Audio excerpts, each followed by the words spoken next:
Good morning. For those of you who don't know me watching online, my name is Marshall Keene, and today I'm here to present to you my thesis entitled Going Natural with GMOs, the Impacts of Genetically Modified Crops on the Environment. When the term GMO is brought up in a conversation, the unfortunate reality is that it's seldom mentioned in a positive light. For much of the public, GMOs are categorized alongside preservatives and growth hormones as the pinnacles of evil within the food industry. The biotech companies that produce genetically modified seeds receive constant public scrutiny, and the overarching theme is that most people tend to prefer packages with an organic or non-GMO label on them, even if for little reason other than personal preference. In the midst of this blatant villainization that GMOs have received from the public, they've also brought about a number of benefits that are often ignored because of these preconceived notions. In Christian circles, the idea that man bears a responsibility to care for and protect God's creation to the greatest extent possible is seldom contested. This can be traced all the way back to Genesis 1:28 through 29, when God gives the creation mandate, the responsibility to take dominion over the earth and to subdue it. While this may appear to be lost on much of today's generation in the midst of the frivolous self-indulgence and the endless pursuit of satisfaction that we see so prevalent in our culture, the responsibility in and of itself is ever present. While of course there are things that each and every individual can do to impact the environment for better or for worse on some level, I will argue that the farmer has more direct contact with God's creation than those of any other profession. Farmers act as the mediators between consumers and the land and produce that God intended for our benefit.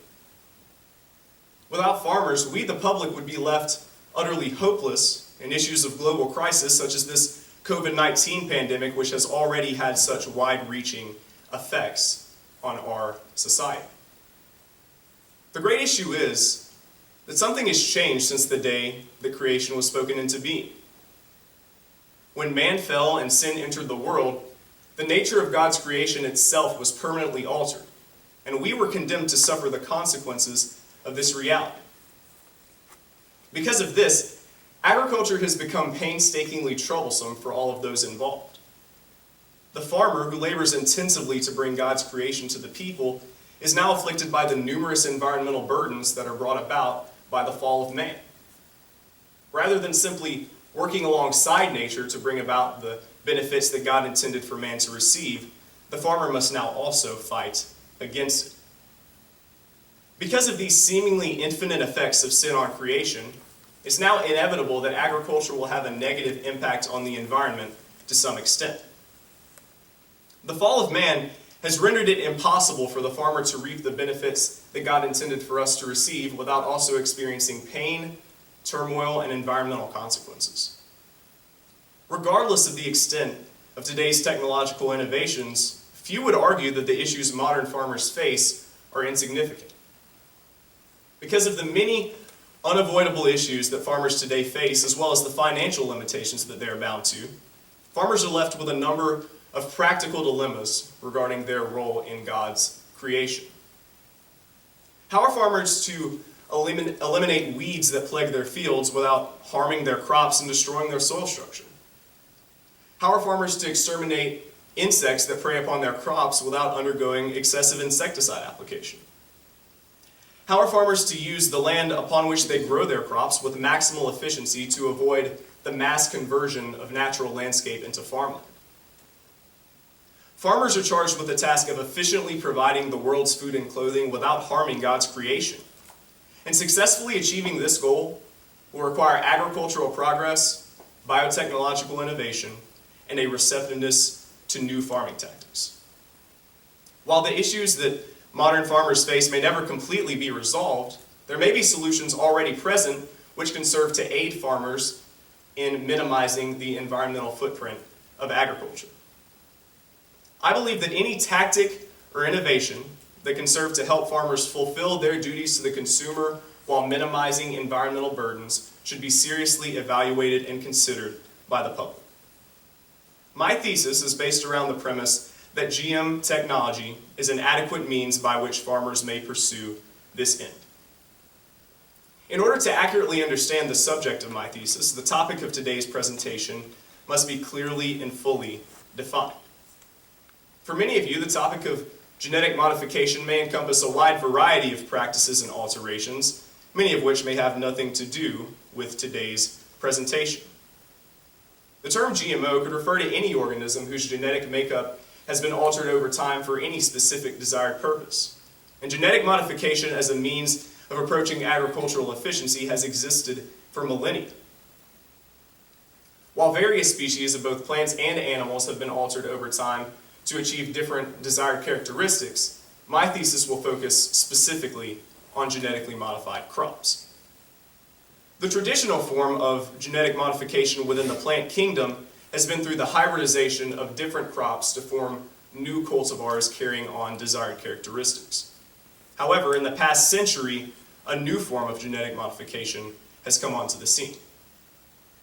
This new form of genetic modification involves the intentional alteration of the genomes of certain crops in a laboratory by expert biotechnologists using highly specialized procedures. In technical language, the term genetic engineering could refer to this particular type of methodology, whereas the term genetic modification could refer to either this or conventional cross-pollination tactics. For the purpose of my thesis, however, as well as in common language, the term genetically modified, or GM, will refer exclusively to the modern method of biotechnological gene alteration. While various different types of crops have been modified to carry on different desired characteristics, my thesis will focus specifically on crops containing the genes that code for the traits of herbicide tolerance and insect resistance. There are also a number of different types of benefits that could be discussed relative to the implementation of this technology. There have undeniably been economic benefits accompanying the introduction of GM crops, such as lower expenditure for the farmers and consequently higher yields. There have also been humanitarian benefits associated with this technology, such as higher agricultural sustainability in underdeveloped countries and nutrient enhancement for the impoverished. While there are numerous different routes that could be taken to affirm the effectiveness of this technology on a broad scale, my thesis, as the title implies, will focus specifically on the environmental impact of GM crops. Now, the undeniable reality surrounding this topic is that genetic modification has been a major subject of public controversy in recent years. Many are concerned that altering the genetic makeup of an organism could bring about human health defects that would ultimately serve to our detriment. In spite of this, numerous independent health organizations and researchers have affirmed the safety of the genetically modified crops commercially available to this day. While a full and detailed analysis of the safety of genetically modified crops for human health would require a separate thesis altogether, the general consensus from the scientific community is that there are no serious human health defects posed by insect-resistant or herbicide-tolerant crops. I will now present three major arguments to summarize the ways in which I believe genetically modified crops have had a positive impact on the environment. These arguments will carry with them a number of implications that follow as either direct or more indirect results of these GM farming practices. While the following arguments will involve an examination of the present data at hand to observe the ways in which GM crops have been environmentally beneficial, a speculative approach must also be taken on the part of the observer to assess how this technology could be beneficial in a long-term context as well. The first argument I will present to support my claim that genetically modified crops have been environmentally beneficial is that they have allowed for the adverse effects associated with pesticide application to be lessened. It's broadly accepted that many pesticides may be dangerous to the environment as well as to human health if applied excessively or in the wrong context. An insecticide is a particular type of pesticide that many farmers use with the intent of exterminating insects that seek to prey upon their crops. Insect-resistant, or IR technology, has largely served to replace conventional insecticides as a pest control tactic in many areas where these crops are used. Researchers have found that IR technology has led to an overall 40% reduction in chemical insecticide application. Such a significant reduction in the application of these toxic insecticides has widespread implications for our environment, both through direct effects on non-target organisms in the soil and microbiome, as well as more indirect effects on other organisms which could have been negatively impacted by these chemicals. Insect-resistant technology allows for a significantly more specialized approach to pest management. Whereas conventional insecticides have led to the unintentional extermination of numerous non-target organisms such as butterflies, pollinators, and natural predators which serve to prey on pests, IR technology allows nuisance organisms to be targeted in a far more accurate and efficient manner than with the alternative of chemical insecticides. This GM technology has also had a notable impact on herbicide application. Herbicides are chemicals that many row crop farmers have implemented with the intent of preventing the growth of weeds that plague their fields and harm their crops. HT, or herbicide-tolerant technology, allows crops to possess immunity to certain broad-spectrum herbicides so that such herbicides may be applied directly to the field containing these crops to kill the surrounding weeds without harming the crops themselves. This means that chemicals which would have otherwise been toxic to a given crop can now be applied directly over the field containing that crop and eliminate the weeds without posing any significant risk to the actual crop. This has been believed by many to lead to a significant increase in broad-spectrum herbicide application. And this has been true in some scenarios. In other situations, however, just the opposite has been proven to be the case. Researchers have found that herbicide-tolerant technology actually led to an overall reduction in herbicide active ingredient applied in some scenarios. Even in situations where the amount of herbicide active ingredient applied did not undergo any significant change or even increased, the herbicides associated with this HT technology are almost invariably less impactful to the environment in a negative sense than those associated with the non-GM alternative. Researchers have concluded that overall, HT technology has had an overall 18.7% reduction in the environmental issues associated with herbicide application specifically. The second argument I will raise to affirm my point that GM crops have been environmentally beneficial is that they have allowed for higher efficiency in farmland usage and thereby brought about significant progress towards the widespread preservation of natural landscape. One of the inevitable implications of agriculture is that natural land must be converted into farmland as farmers seek to expand the scope of their production. This is not a new phenomenon that has occurred as a result of modern commercialized agriculture, as many would have you believe, but rather one of the unfortunate realities that has been present ever since the fall of man. Worldwide, every year, 27 million acres of natural forests are destroyed by farmers in search of more arable cropland. In order to prevent this widespread seizure of natural landscape in the midst of mass urban expansion and exponential population growth, I believe that new farming tactics must be implemented to make better use of the farmland already in circulation. What research has shown is that GM crops are already serving to do just this.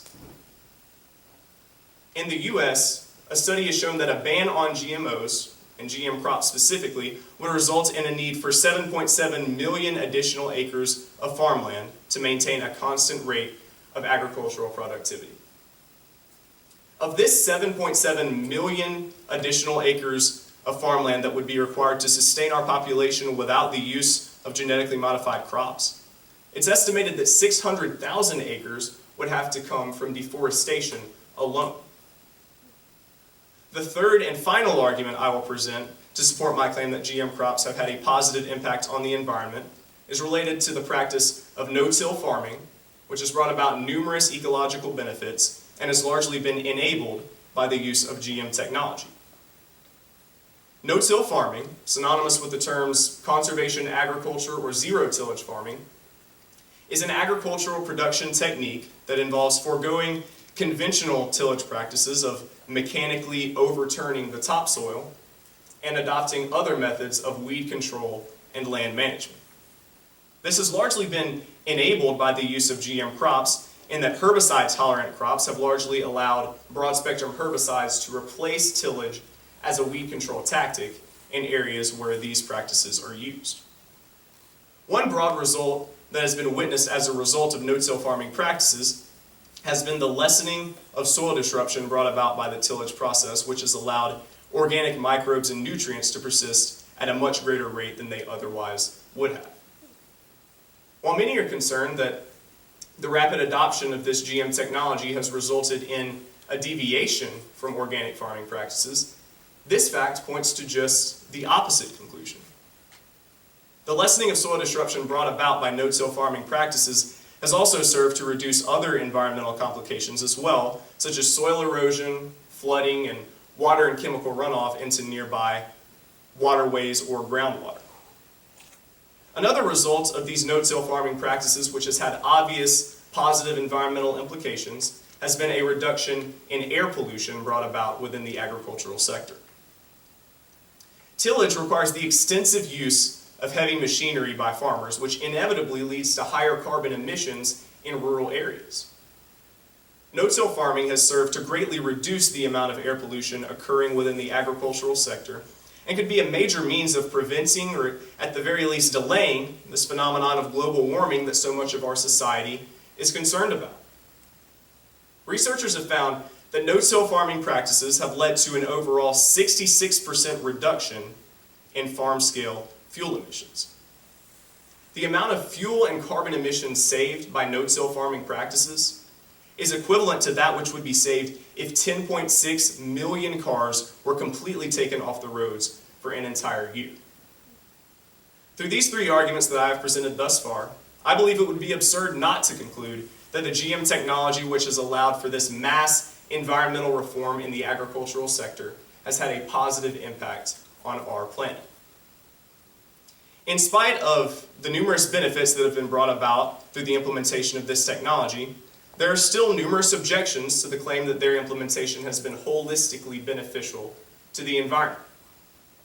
Many scientists and researchers point to negative environmental effects associated with this technology in an attempt to argue that it has had the opposite impact.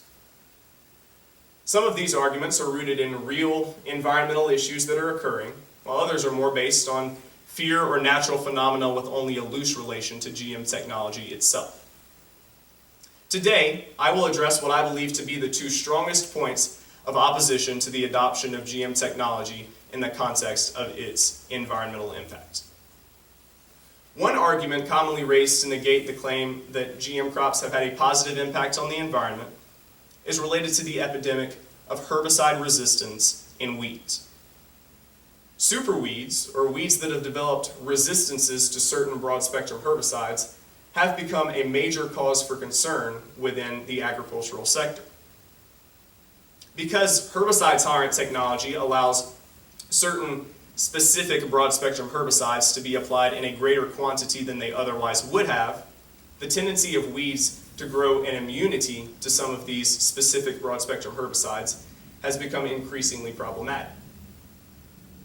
On a global scale, weeds have developed resistances to 167 different herbicides in over 70 different countries.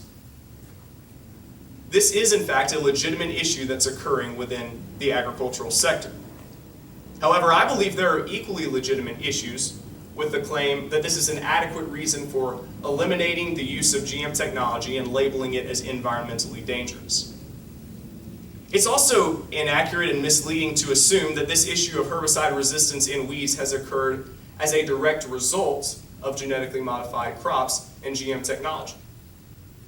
Researchers have found that the issue of herbicide resistance in weeds was an issue long before this technology came on to the scene. The first instance of weed resistance to herbicides was discovered in 1968. This is nearly 30 years before the first genetically modified crops were made commercially available. While this issue of herbicide resistance in weeds may have continued through the introduction of GM technology within the agricultural sector, one could hardly argue that GM technology alone was the sole causative factor. Another argument commonly raised to negate the claim that GM crops have been environmentally beneficial is based around concern of a correlation between genetically modified crops and decreased biodiversity. Biodiversity serves to ensure the preservation of various plant and animal species and is an essential attribute of any long-term sustainable ecosystem. The major concern relative to GM farming practices is that genetically modified crops will possess a selective advantage over the non-GM varieties and thereby be more likely to survive in the natural ecosystem. Because genetic traits such as herbicide tolerance and insect resistance are so advantageous to genetically modified crops, many scientists and researchers are concerned that this will allow them to persist at a greater rate than non-GM varieties and lead to increased genetic uniformity in the long term. A major aspect of this concern is that genetically modified crops will cross-pollinate with non-GM crops to produce new cultivars carrying on this selective advantage and polluting the gene pool. This, as well as the previous argument, is a legitimate issue occurring within agricultural circles. The reality is, however, that not only are there ways in which this issue of reduced biodiversity that GM crops are feared to bring about may be avoided, but there are also ways in which GM technology may be working to preserve biodiversity in the broader sense as well. Regarding preventative measures, researcher and immunologist Dr. Jennifer A. Thompson has identified a number of ways in which this issue of reduced biodiversity may be mitigated or avoided. One of her prescriptive solutions is the use or the implementation of gene use restriction technology to prevent cross-pollination between GM and non-GM crops. This means that crops containing this technology would produce infertile seeds incapable of cross-pollination. Another prescriptive solution that she offers is the existence of private and federally operated seed banks to ensure the preservation for every original genotype of every plant that is genetically modified. The Consultative Group on International Agricultural Research has already developed a number of these seed banks worldwide for this very purpose. In addition to these methods of prevention, as I mentioned earlier, there may be other ways in which GM technology is actually allowing us to preserve biodiversity. GM technology allows for crops which would have otherwise not been suitable for a given ecosystem to be utilized, and thereby increasing the genetic diversity within the ecosystem at large. In addition to this, no-till farming practices and reduced insecticide applications, both of which GM technology has allowed for, allows a greater variety of insects to persist within the soil and thereby allow for greater genetic diversity within that realm as well.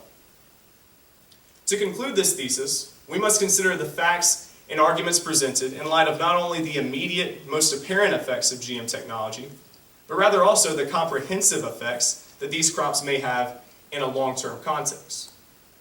Today, I've argued that GM crops are environmentally beneficial in allowing for a lessening of soil disruption, reduced air pollution, a lessening of the environmental impact associated with pesticide application, and increased efficiency in farmland usage.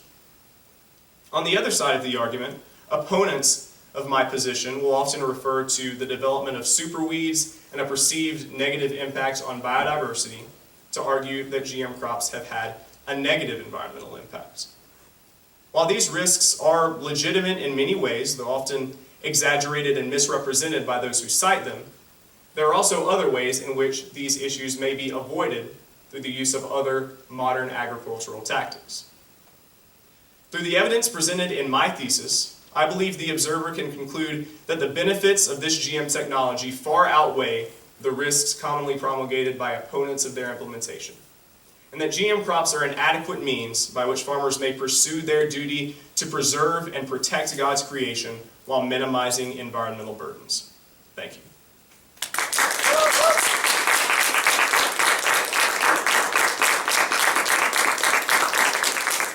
I I will now open up the floor to the panel as well as the audience for any questions that they might have.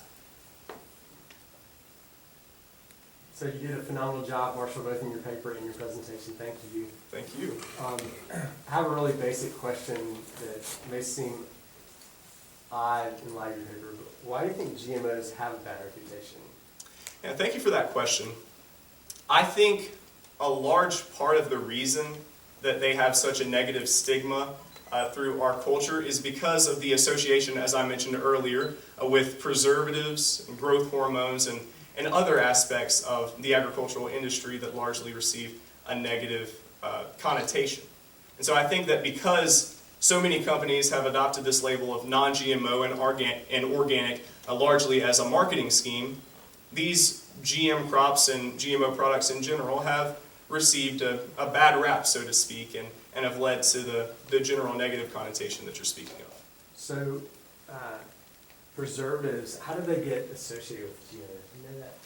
I am not necessarily as familiar with that topic as I am with the more specific topic of my thesis, but I will say, as I mentioned earlier, that it largely has to do with a marketing scheme of avoiding such things, and GMOs are another element of this issue of quote-unquote unnatural products that these big companies can seek to avoid.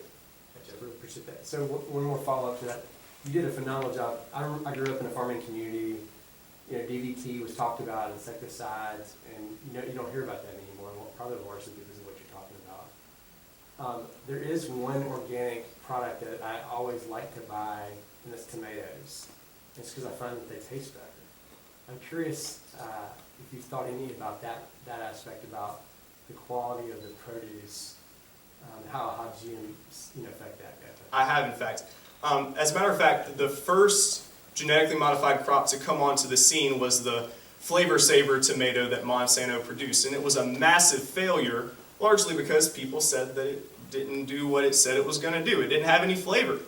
And so I do think that the genetically modified crops containing this herbicide-tolerant and insect-resistant technology are sort of a different topic altogether than those types of GM crops that you're referring to there. So I think that's an important distinction to make as well. Thank you. Thank you for your question. Yes, ma'am. All right, now first I'm going to ask you to clarify something so I can frame my question. This was phenomenal. Thank you so much for your research and just moving us to think of humans as instruments using science to care for our world, our fallen world, I guess I should say. So I love the history part of how cross-pollination occurred before GMOs were introduced into farming, right? What is the difference between how that happens naturally and when you're talking about GMO engineering? Yes, ma'am. Cross-pollination in general is, as you mentioned, something that can occur completely naturally through pollinators such as honeybees and bumblebees, as well as through the wind and a variety of different natural means. But farmers have also been intentionally cross-pollinating crops to achieve, as I mentioned earlier, desired characteristics within the hybrid species for centuries as well. And the genetically modified technology that we see today is simply a more advanced form of that, or I shouldn't say that. It's a different form of technology altogether, but it is seeking to achieve the same end that conventional cross-pollination by farmers has sought to achieve. Okay, and I know you mentioned the financial-driven side of it, but your thesis didn't really go that direction. I'm curious about ethics, and in your research, how much of this battle are we facing because it's human manipulation, I guess is the best way to describe it, that I know how to describe it. In terms of where we're drawing that line is the issue with GMO compared to other issues we're talking about, such as, I forgot what you called them, things that we do to enhance our bodies and things like that. Yes, ma'am. Thank you for that question. Yeah. I do think that that's an important topic that has to be discussed. As you alluded to also, I can't necessarily delve deeply into that because of the allotted time today. But I do think that we have to recognize also that we've been given a duty to protect God's creation. And if GM technology is a means by which we can do that, I think that by all means we should pursue that to the safest and most effective degree possible.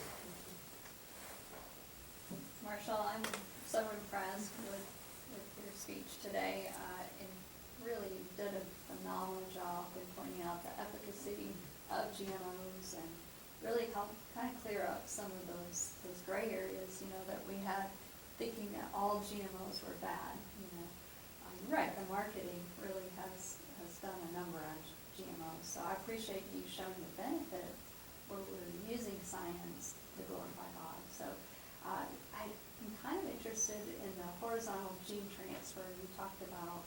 I guess Jennifer Thompson suggested one of the possibilities for the prevention of that horizontal gene transfer is to engineer the seeds so that they would not be able to reproduce. So what are your thoughts on the moral implication and economic implication of that suggested solution? Is that a viable solution in your opinion, or are you leaning more toward something where she suggested possibly the use of seed banks instead?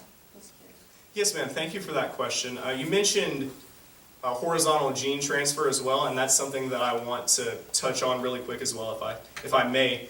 A horizontal gene transfer has also been a major source for concern relative to GM crops because many genetically modified crops possess antibiotic resistance genes as a marker gene, so to speak, to test how effective the transfer of certain genetic material was. And because of this, scientists are often concerned that genetically modified crops could transfer this to other organisms that would be problematic in the long term. And as I mentioned earlier, this gene use restriction technology, making these crops infertile and incapable of cross-pollinating, has been a suggested method of preventing these phenomena from taking place. And to address your question about the ethics and the economic implications of it, I believe that, as well as to my answer to the previous question on the ethics of GM technology in general, I think that if we are seeing this to be effective, then we should implement it on a commercial agricultural scale. And what we have seen so far relative to gene use restriction technology specifically is that there hasn't been a necessarily effective form of it developed to this point. But I believe that this is something that we should continue researching and that biotech companies should continue to seek to develop for the purpose of preventing these issues that we've discussed thus far. Yes, ma'am. So she kind of led me into the question that I was going to ask. So with these infertile seeds, that leads to the companies having to be the source of continually supplying these seeds, which may in turn drive up the cost for consumers and make it almost out of reach for us to get these types of, GMO plants. Has your research shown that that would have an effect economically on it being a viable source with the costs? Because we're seeing costs go up all the time with produce and that we're having to buy right now. Is that going to continue to keep the cost where it's not really attainable for trying to help third world countries that could benefit from these seeds when they're higher than what they can pay? Yes, ma'am. That's a phenomenal question. Thank you for that. You're diving into a topic that's a bit different from the focus of my thesis. However, I will say that what you're speaking of is already occurring from a legal standpoint because genetically modified crops can already legally not be brown bagged, is the agricultural term. They may not be preserved by farmers in an attempt to replant the same seeds in the future because of some technical issues that occur with doing that I can't necessarily dive into in today's thesis. But as far as the economic impact of that, what we've seen is that even through the legal ramifications of that, this GM technology has already had substantial economic benefits. And I believe that it would continue to do so even with the use of that gene use restriction technology to ensure the same preservation of original genomes that the legal aspect of that is meant to preserve. Thank you for that question again. Well, I believe that's all the time that we have today. Thank you all again so much for your questions and for your time and attention today. If you have any more questions, if anyone watching online has any questions regarding my thesis, my email is mtkeen7@gmail.com, and I would love to answer them for you. Thank you again.